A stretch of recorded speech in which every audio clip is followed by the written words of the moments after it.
my wife and her mom used sign language to hide her affair during pregnancy. They thought I was clueless. I waited until the delivery room when I signed back perfectly. I understood everything you said and their whole act collapsed. Hey Reddit, I never thought I'd end up writing here. But let's just say I learned the hard way that sometimes the quietest people catch the loudest lies. My story isn't about heartbreak as much as it's about clarity and what happens when you stop pretending not to see what's right in front of you. Buckle up because this one starts with a pregnancy and ends somewhere you wouldn't expect. I thought marriage was supposed to get easier once you made it past the first couple of years. 3 years in with Krista, I was starting to believe it. Steady job, decent house, and now she was finally pregnant. We'd been trying for a while, and when she showed me that positive test, I actually felt my knees go weak. I wasn't the kind of guy who cried, but man, I was close. Then she said her mom was coming to stay. Krista's mom, Linda, worked at a deaf center in another state. She's hard of hearing herself, which would have been fine. Except she's also one of those I know better than everyone people. The kind who can make a compliment sound like an insult. Krista was over the moon about having her there. I wasn't, but I played along because, first-time mom, hormones, nesting phase, pick your battle. When Linda arrived, she came in like she owned the place, hugged Krista, ignored me, then started signing about how small our house was. I caught that part easily. See, my grandma was deaf. She raised me part of the time, so I learned sign language young. Still fluent, but I never use it in public. People can be touchy about outsiders doing it wrong, and the last thing I wanted was to offend someone, so I just kept that skill to myself. Krista knew I'd had a deaf grandma, but didn't know I could sign. The first couple of weeks went fine. They spent hours planning nursery themes, folding baby clothes, and obsessing over car seats.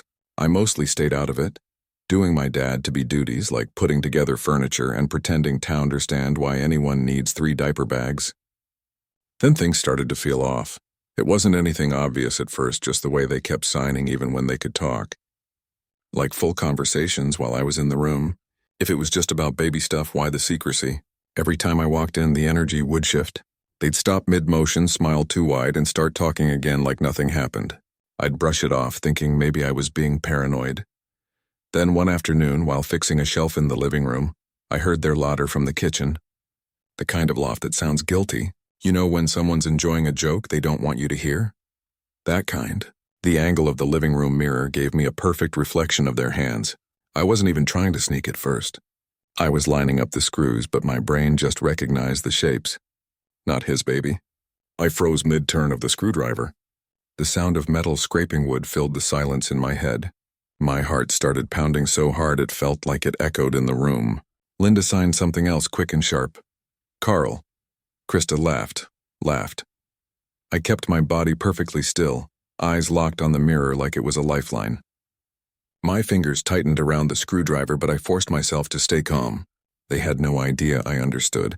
If I reacted now, I'd blow my only advantage, so I made my voice loud and casual. You guys want tea?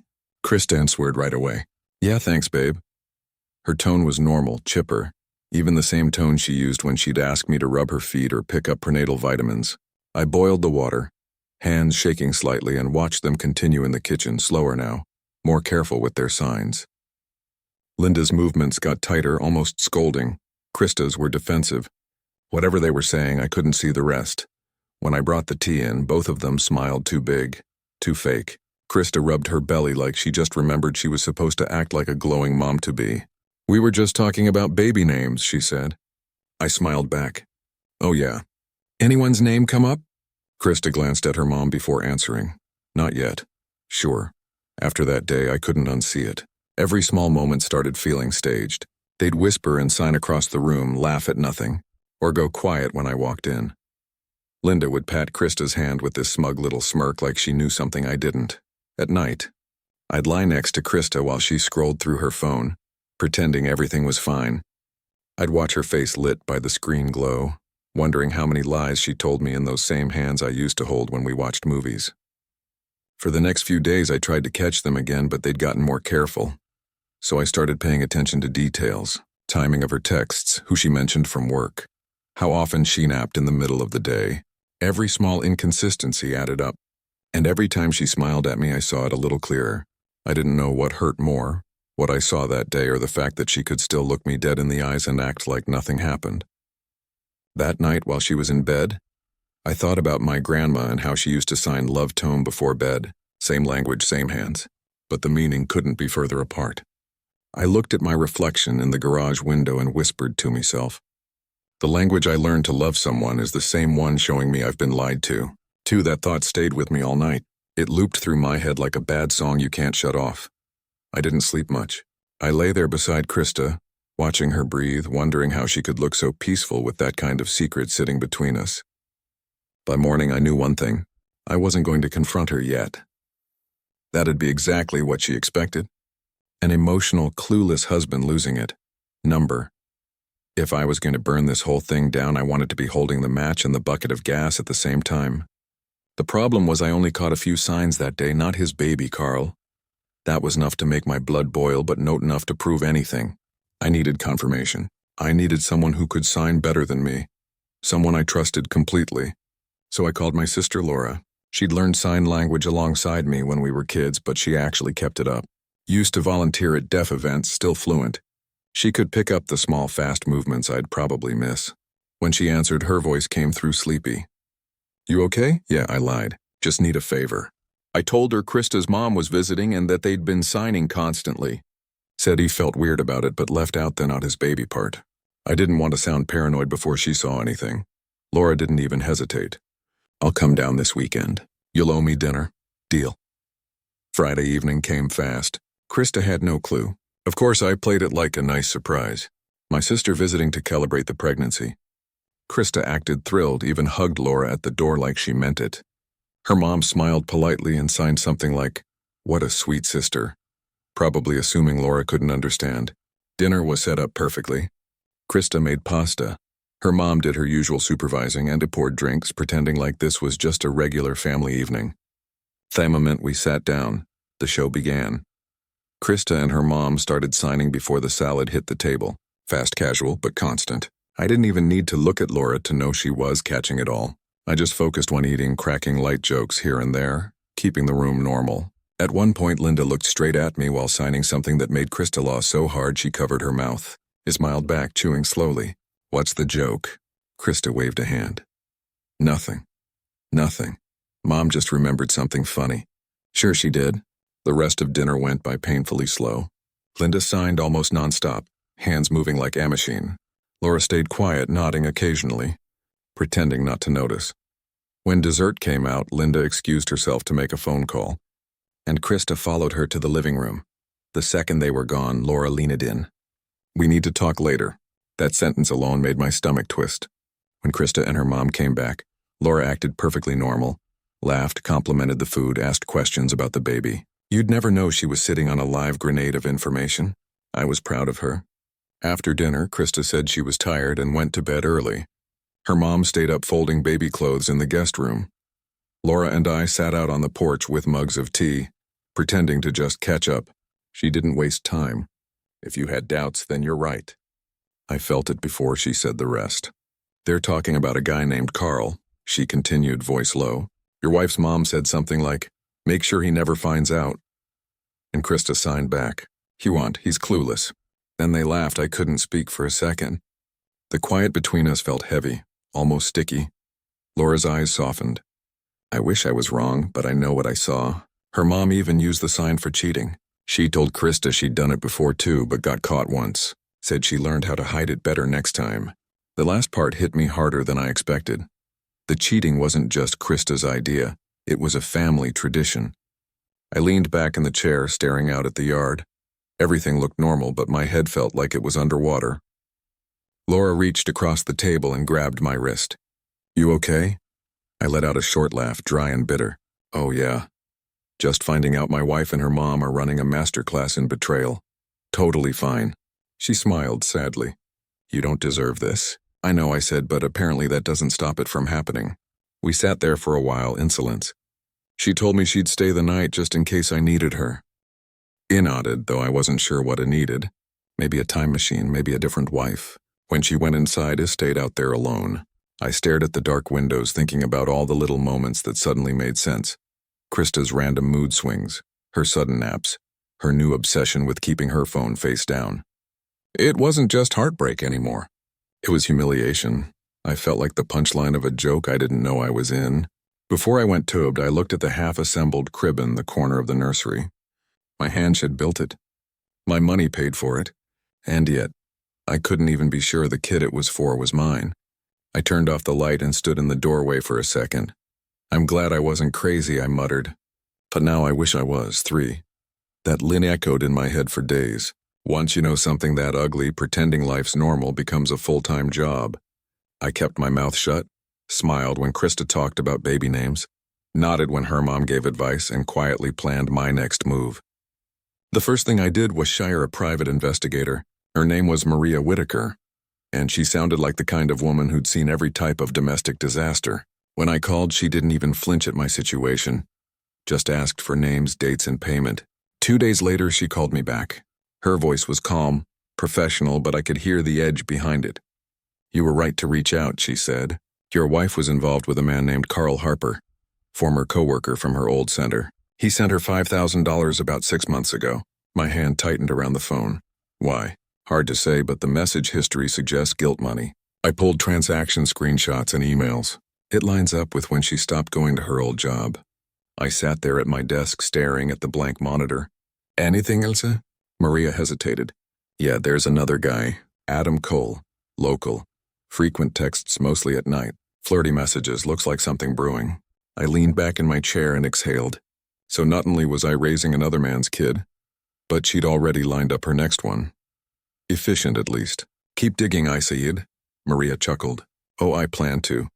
That night, I watched Krista set up the baby bassinet in the corner of our room. She hummed under her breath, glowing like the poster child for maternal bliss. Meanwhile, my phone buzzed with an email from Maria. Proof. Screenshots of payments, names, even timestamps. I scrolled through it slowly, like her reading a nightmare just to confirm it's real. The $5,000 deposit had gift in the memo line.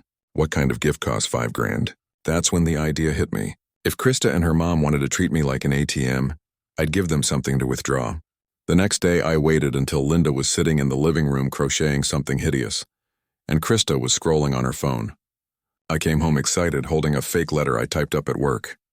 Honey, I called, walking in like a man who just hit the jackpot. Guess what? They both looked up. My boss called me in today, said with the baby coming and all the overtime I've been putting in. I paused, dramatically smiling. He's giving me a $15,000 bonus and a title bump. Krista gasped and ran over to Hume. Linda clapped her hands and grinned. Then her fingers started moving fast. I kept my expression dumb and cheerful while pretending to look for my keys, but I saw every sign clearly. He's soft, take advantage. Krista nodded slightly. Then Linda added another line that made me skin crawl. I did the same with Richard. Only stopped after almost got caught. My stomach dropped. Linda finished her sentence with a big showy celebration sign, the kind people use for weddings or winning the lottery. It tilted my head and played my part perfectly. Oh, I said lightly. She's happy, huh? Krista laughed awkwardly, the kind of laugh that tries too hard. Yeah, she's just proud of you, right? I said, smiling. Proud inside, I was memorizing every detail. Their faces, their timing, the smugness. That night, Krista was unusually sweet. Made a dinner, rubbed my shoulders, asked how it felt to be the big guy at work now. Pretty good, I said, keeping my tone flat. She smiled and leaned in. You know, I've been thinking, maybe I should quit my job at the new clinic. Focus on the baby. Be home more. Of course she did. I leaned back, pretending to think. Are you sure? That's a big step I want to, she said. Besides, with your raise, we'll be fine. She kissed my cheek like she just convinced me of something romantic instead of financial suicide. Okay, I said. If it makes you happy, she grinned, not realizing she just handed me all the proof I needed that money controlled her every move. The next morning, while she wrote her resignation email, I logged into our joint account. I took half of everything down to the cent and moved it into a new account only I could access. Not revenge, just survival. I stared at the screen as the confirmation message popped up. Transfer successful. In the background, Krista's voice carried from the living room. I did it, Mom, sent the email. Linda signed something back. I couldn't see her hands from where I sat, but I didn't need to. I already knew the kind of advice she gave. Later that day, I caught them celebrating with takeout, acting like they'd just won a prize. Linda raised her hands mid-bite, signing something like, "Everything's falling into place." Yeah, sure. Just not the way they thought. I stepped out onto the porch, phone in hand, and texted Maria. You were right, every word. Now it's my turn. She replied within seconds. Then let's make it count. I looked through the kitchen window and watched Krista lawing with her mom, totally oblivious. 2 generations of schemers teaching each other how to manipulate men. And they didn't even realize I was standing 10 FT away watching the whole show. I smiled to myself, not out of happiness but satisfaction. Her mom wasn't just helping, she was training her, for they thought they were smarter than me. That was their biggest mistake. I spent the next few days making home upgrades. Krista called it my nesting phase. I called it installing justice. I told her I'd been reading about baby safety systems and wanted to make sure everything was secure before the baby came. She loved the idea. Thought it made me look like some overprotective dad. Perfect cover. What I actually installed were 5 hidden cameras and 2 mics. Small, discreet, high-quality stuff from a friend who runs a home security company. 1 in the kitchen light fixture, 1 behind the TV, 1 in the hallway smoke detector, and 2 in the corners of the nursery and living room. The mics were wired near air vents so voices carried naturally. I let Krista see me set up the fake baby monitor cameras so she'd feel comfortable, thinking that was all there was.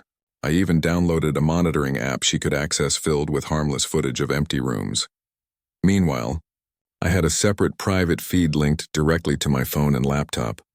Once it was all working, I tested it by pretending to leave for groceries and then sitting in my car outside. Within 10 minutes, Linda started signing to Krista about me being naive but useful. I almost laughed.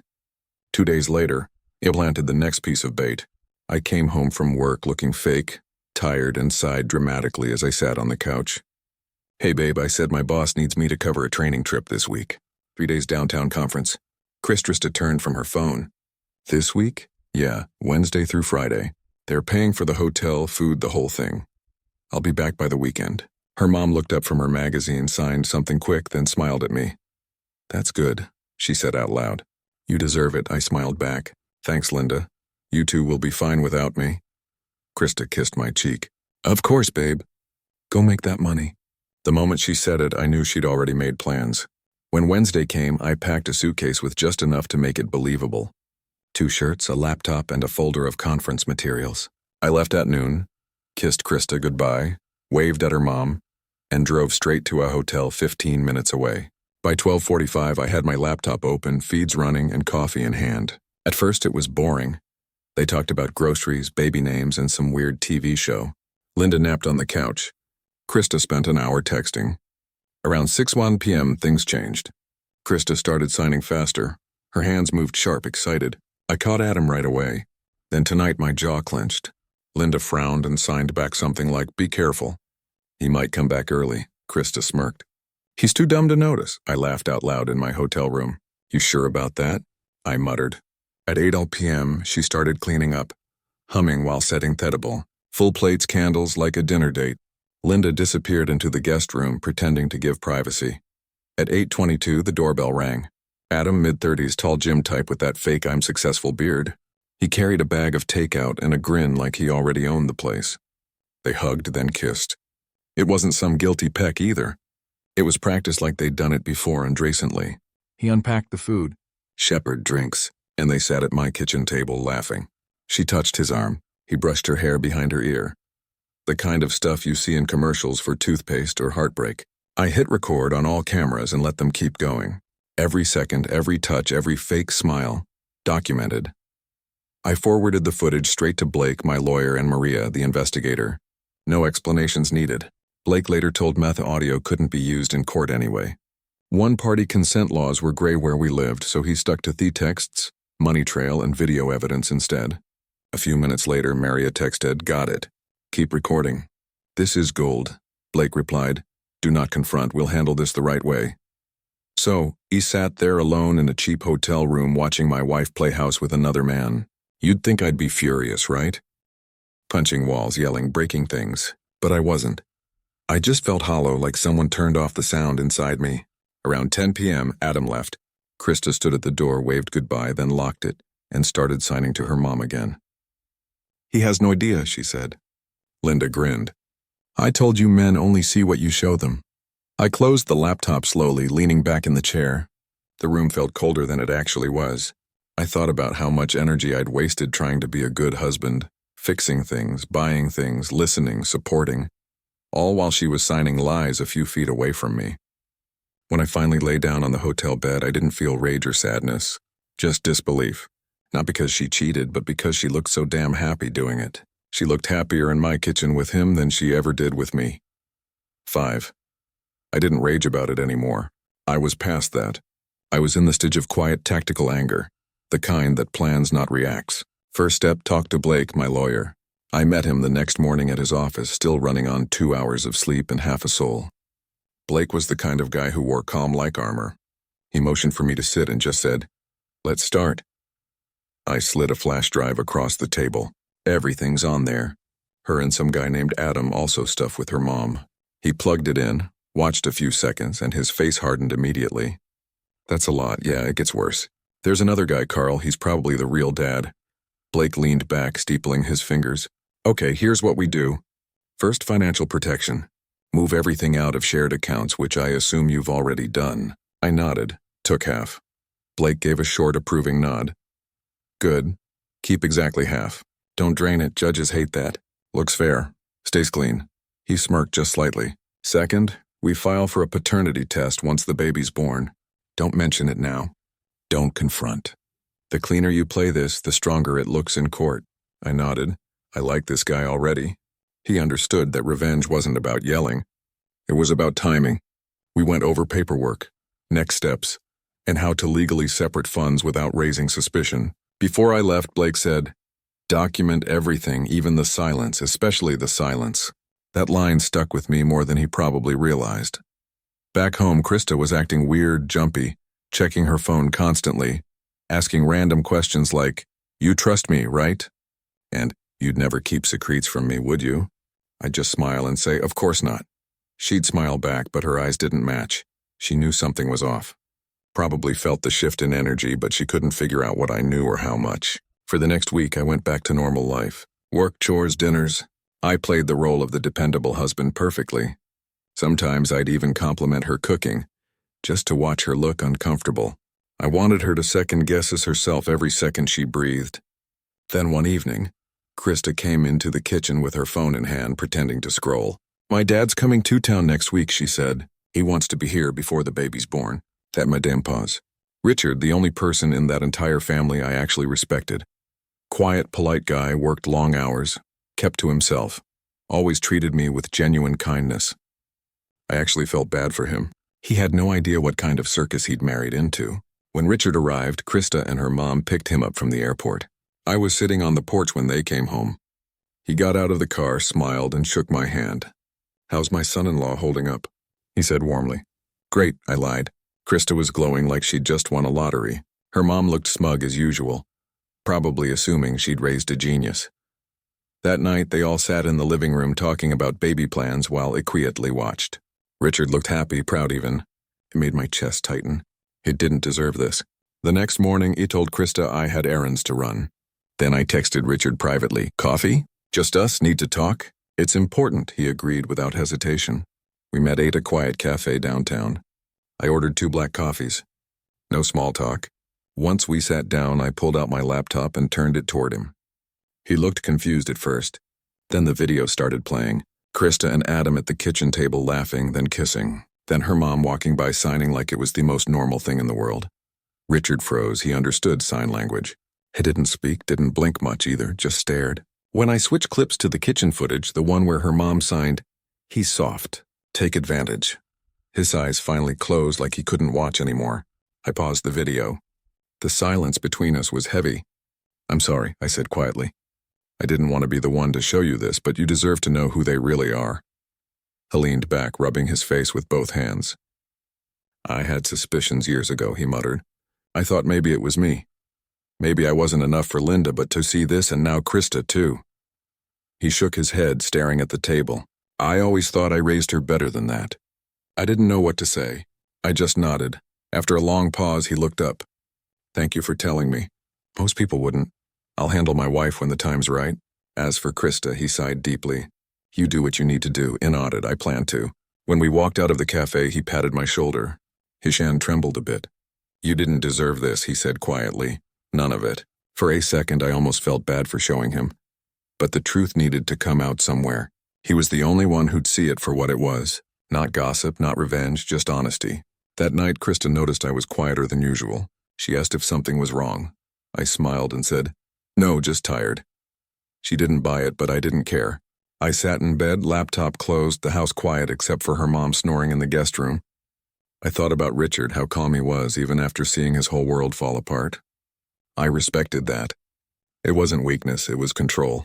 And that's when it hit me. Sometimes silence isn't surrender. Sometimes it's strategy. 6. Krista's due date was closing in and everyone around us acted like life was picture perfect. She even posted photos of us setting up the nursery, writing captions like, "So blessed to have such a loving husband." I almost laughed. Then one rainy night around 2 a.m. it happened. I was half asleep when Krista shook me awake, clutching her belly. "It's time," she gasped. I didn't hesitate. "Okay, let's go." I grabbed the hospital bag, helped her into the car, and drove through empty streets under flashing traffic lights. She was breathing fast, holding her stomach, moaning through contractions. I stayed calm, focused on the road, one hand on the wheel, one on her shoulder. When we got there, nurses rushed her into a delivery room. They hooked her up to monitors, checked vitals, and started prepping. Her mom showed up an hour later, half-dressed and still bossy. I stood back, hands in my pockets, watching it all unfold like a movie I'd already seen the ending to. Krista screamed, cried, and crushed my hand through every contraction. I didn't flinch. I just told her to breathe, counting out loud while her mom signed things like, "Almost there, and so strong." After a few long hours, there it was. A baby's cry. Loud, sharp, real. The nurse smiled and held up a tiny red-faced boy. "Congratulations, Dad." I didn't react. My heart didn't even twitch. The word Dad didn't belong to me anymore.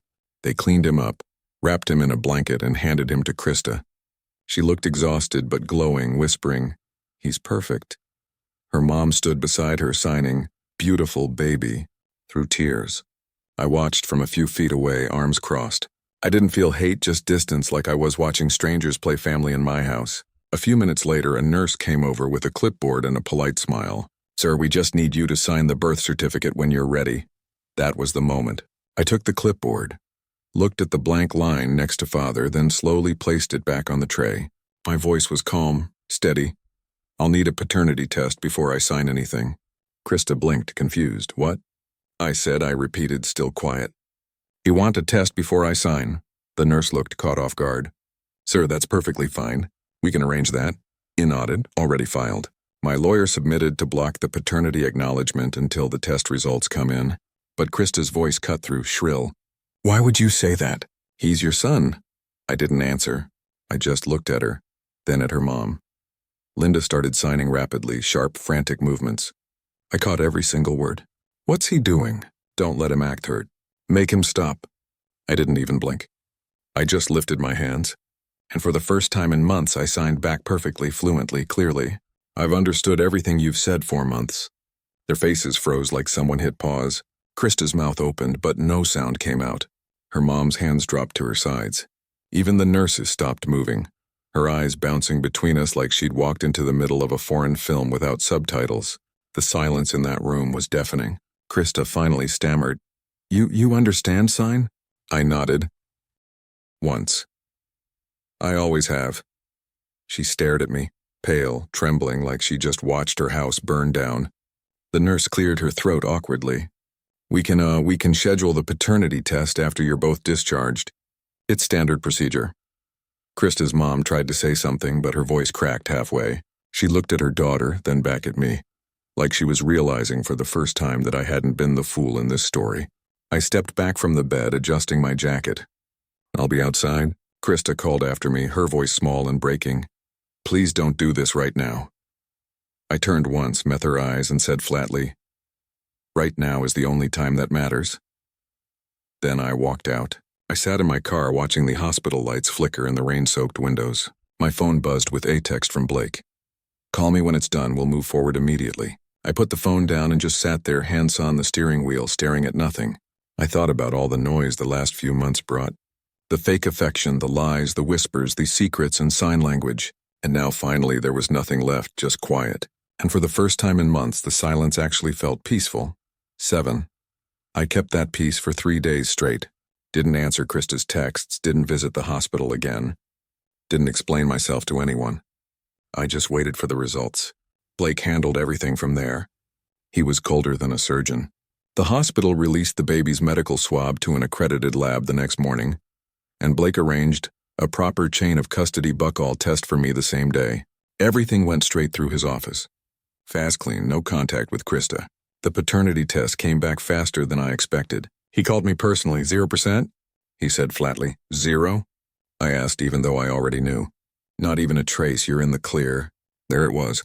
The official confirmation that the baby I'd been preparing for, the one I'd built a nursery for, had nothing to do with me. Blake didn't waste time. I'm filing the legal separation and paternity dice establishment today. You'll be free of any financial responsibility once it's approved. Keep your head down and don't contact her until the paperwork is signed. Gladly, I said.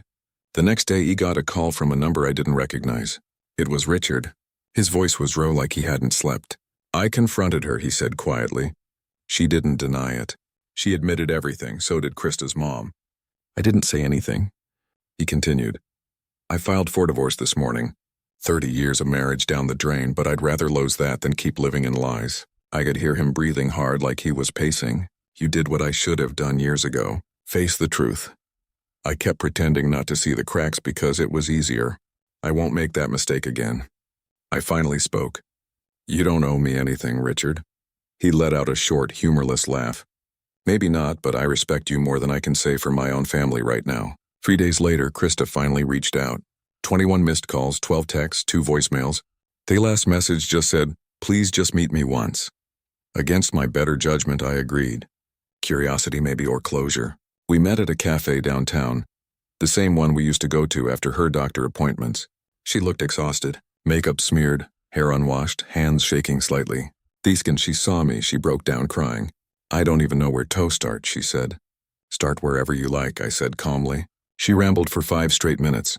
Denial, blame, excuses, apologies, everything in rotation. It was just one mistake. Then, you were distant. Followed by, I didn't know how to tell you. I let her talk until she ran out of words. Then I leaned forward. You cheated. You lied. And you let your mom coach you like it was some kind of sport. I knew everything. Every conversation, every plan. Every time you thought I was too dumb to notice. Her eyes widened. You saw everything. Everything, I said. And I didn't stop you because I wanted the truth. Not a confession. She covered her face, sobbing. I don't even love him. It meant nothing. Then I guess you lost everything for nothing, I said quietly. She reached for my hand and I pulled it back. It's over, Krista. The baby's Carl's. You'll be hearing from my lawyer. Her voice cracked. Please don't ruin my life. I looked her dead in the eyes. You already did that yourself. He stood up, dropped a few bills on Thedible for the coffee I didn't touch, and left without another word. On the walk back to my car, I texted Maria, the investigator. Loop Carl Harper in through Blake. Tell him he needs to range his own test. She replied a few minutes later, done. You're free. And just like that I was. 2 months passed. The divorce paperwork was finalized. It went through as an uncontested summary dissolution. No kids, no fight, just signatures and silence. Krista moved out of state, apparently living with her mom again. Somewhere along the way, I stopped checking my phone for messages that would never come. I stopped replaying old footage in my head. I started sleeping again. Last week I met Richard for coffee. He looked tired but lighter. He told me his divorce was almost finalized and that he'd started volunteering at a local animal shelter. He laughed when I joked that he'd replaced 2 loud women with 20 quiet cats. As we stood up to leave, he shook my hand firmly and said, I'm proud of how you handled this, son. That worded harder than I expected. Krista used her hands to lie. I'm using mine to start over. YouTube just dropped this new hype feature. If you're hooked on this story, smash that hype button. It tells YouTube this video deserves to blow up.